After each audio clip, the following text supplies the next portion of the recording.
காலையா வீட்டு பக்கம் வரலையாண்டு சொல்றான் போய்த்தான் இவன் இவடத்தை கும்பிட்டு இருக்கான்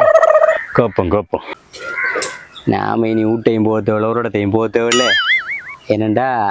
யாருக்குமே இந்த உலகத்துல இப்போதைக்கு அறிவங்கப்பட்ட சாமானே இல்லை நாம போறல டேய் பைத்தியாரா என்னடா ஊட்ட வராமலுக்கு அது வழி எது வழியா பத்தியில கிடக்குற என்னடா வாப்பா உனக்கு போட்டு அந்த அடி அடிச்சியான் அந்த ஷோ கதையை நீ ஏமாச்சான் கேக்காய் செல்லண்டா என்னடா பிரச்சனை இது எங்க வாப்பா இருக்கிறே அவர் மீன் டேங்கி இருக்குதான் எங்களை பிஷ் டேங்கி இருக்கல்வா அதுக்குள்ள தண்ணி மாத்தச்சு நடுறா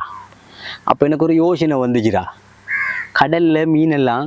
உப்பு தண்ணினால மச்சான் வாழுது அதான் டேங்கிக்குள்ள ஒரு பக்கத்து உப்பை தூக்கி கொட்டி விடா உப்பு தண்ணியில் வாழட்டுமெண்டு அம்மாத்திர மீன் செத்து போயிடுச்சு நம்ம புத்திசாலித்தன மாதிரி நீ ஒரு வேலை செய்வோம்னு போனா பிரச்சனையா தான் இருக்கும் மச்சான் நான் கேட்க சரியா அப்படி உனக்கு அடிச்சு மாட்டி இருக்கப்படா உனக்கு கொண்டிருக்கணும்டா ஐயோ கேப்பயலே